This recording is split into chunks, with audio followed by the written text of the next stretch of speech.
Assalamualaikum warahmatullahi wabarakatuh. Pada kesempatan ini kita akan membahas soal latihan PAS Fisika semester 1 tentang dinamika rotasi, yaitu nomor 1 sampai 4. Nomor 1, berikut ini pernyataan tentang faktor-faktor gerak rotasi. Yang pertama, kecepatan sudut, kedua, letak sumbu rotasi, tiga, bentuk benda, empat, massa benda. Faktor-faktor yang mempengaruhi besar momen inersia adalah, di sini kita akan lihat dari rumus momen inersia. Rumus dari momen inersia yaitu I sama dengan mr kuadrat. Ini adalah momen inersia vertikal.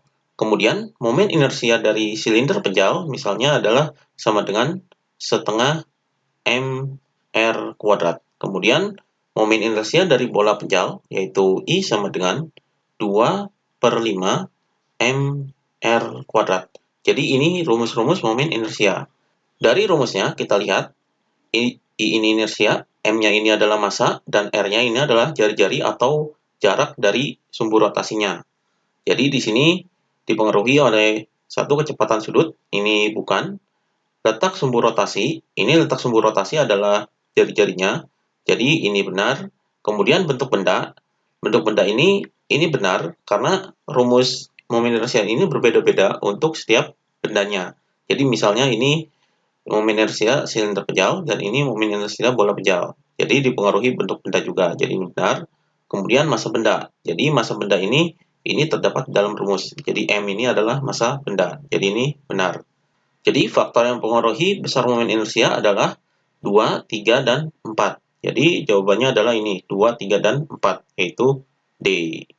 Kemudian nomor 2, sebuah batu bermassa 0,5 kg diputar memutar secara horizontal dengan tali sepanjang 1,5 meter. Momen inersia batu tersebut adalah, di sini yang diketahuinya adalah massa, yaitu M sama dengan 0,5 kg.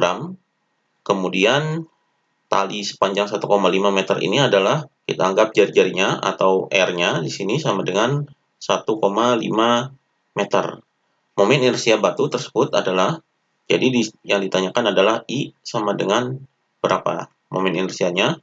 Jadi rumus I di sini sama dengan, karena batu ini bentuknya tidak teratur, kita anggap di sini adalah partikel. Jadi di sini rumus momen inersianya adalah mr kuadrat. Jadi sama dengan M-nya adalah 0,5, kemudian R-nya adalah 1,5. Berarti di sini 1,5 kuadrat. Jadi sama dengan 0,5 dikali dengan 1,5 kuadrat adalah 2,25. Jadi di sini sama dengan 0,5 dikali 2,25 adalah 1,125. Jadi ini hasilnya, satuannya adalah kilogram meter kuadrat. Jadi ini hasilnya 1,125. Jawabannya adalah yang A, 1,125 kg meter kuadrat. Kemudian nomor 3, silinder pejal, momen inersianya sama dengan setengah mr kuadrat, massa 5 kg menggelinding pada bidang miring mendatar. Jari-jari silinder 20 cm. Pada saat kecepatan silinder 4 meter per second, besar energi kinetik total silinder adalah, jadi di sini yang diketahuinya adalah massanya, jadi M sama dengan 5 kg. Kemudian jari-jari silindernya, jadi R sama dengan 20 cm. Kita ubah ke meter, jadi sama dengan 0,2 meter. Kemudian kecepatan silindernya adalah ini, jadi V sama dengan 4 meter per second. Yang ditanyakan adalah energi kinetik totalnya, yaitu EK total. Jadi ini totalnya sama dengan berapa? Jadi silinder ini menggelinding, maka rumus dari energi kinetik totalnya, yaitu EK totalnya sama dengan EK translasi. Jadi ini gerak lurusnya, EK translasi ditambah dengan EK rotasi. Jadi EK translasi ini energi kinetik translasi dan ditambah dengan energi kinetik rotasinya. Jadi sama dengan EK translasi ini rumusnya adalah setengah mv kuadrat ditambah dengan EK rotasi ini rumusnya adalah setengah I omega kuadrat. Di sini kita turunkan terlebih dahulu rumus dari EK totalnya ini. Jadi di sini sama dengan setengah mv kuadrat ditambah dengan setengah dari dikali dengan inersia dari silinder pejal, yaitu ini setengah mr kuadrat, jadi dikali dengan setengah mr kuadrat, kemudian dikali dengan omega kuadrat ini. Jadi rumus dari omega ini yaitu sama dengan V per R. Jadi ini V per R, karena dikuadratkan berarti ini dikali dengan V kuadrat per R kuadrat. Jadi R ini bisa dicoret dari sini. Jadi rumusnya di sini sama dengan setengah M V kuadrat ditambah dengan setengah dikali setengah, yaitu 1 per 4. Di sini M dan V. Jadi di sini 1 per 4 M V kuadrat. Jadi ini MV kuadratnya sudah sama, jadi setengah, ini 1 per 4. Jadi ini ditambah. Jadi setengah ditambah 1 per 4. Sama dengan, kita samakan penyebutnya. Di sini 2 dan 4, berarti samakan penyebutnya dengan 4. Jadi 4 dibagi 2 adalah 2. 2 dikali 1 adalah 2. Jadi di sini 4 sama, jadi ini ditambah dengan 1. Jadi hasilnya adalah 3 per 4. Maka di sini sama dengan 3 per 4 MV kuadrat. Kita masukkan angkanya di sini. Jadi turunan dari energi kinetik rotasinya adalah 3 per 4 MV kuadrat. Jadi di sini 3 per 4 dikali dengan M-nya adalah ini 5. Jadi dikali 5 dikali dengan V-nya adalah 4. Jadi di sini dikali dengan 4 kuadrat.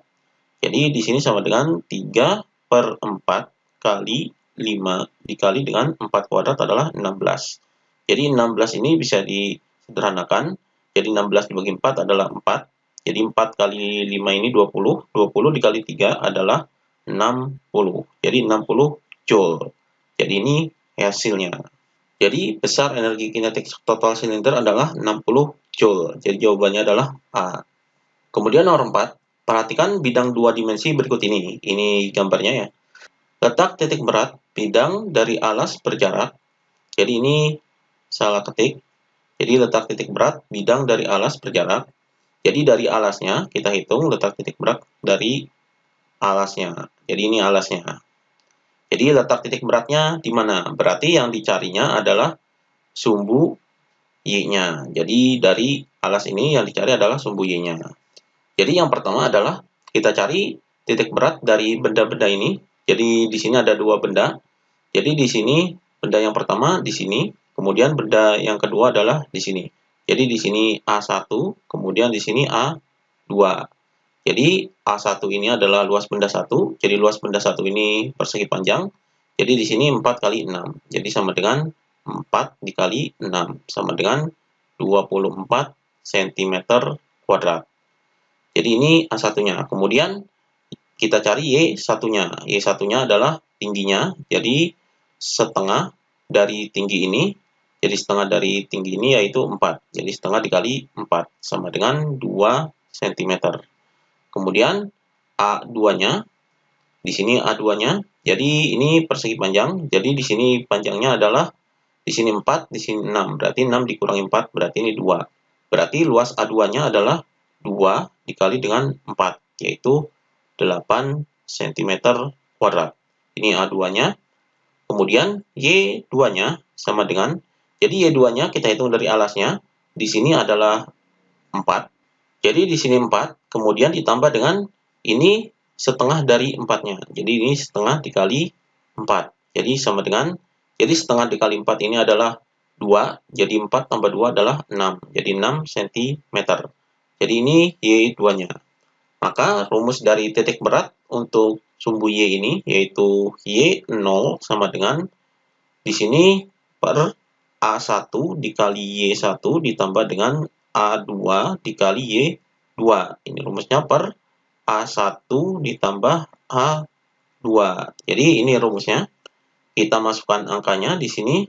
Jadi A1-nya adalah 24. Jadi 24 dikali Y1-nya adalah 2. Jadi dikali 2 ditambah dengan A2-nya yaitu 8. Kemudian dikali Y2-nya adalah 6. Per A1-nya 24 ditambah dengan A2-nya yaitu 8. Jadi hasilnya di sini sama dengan 24 dikali 2 adalah 48, ditambah dengan 8 kali 6 adalah 48. Per 24 ditambah 8 adalah 32.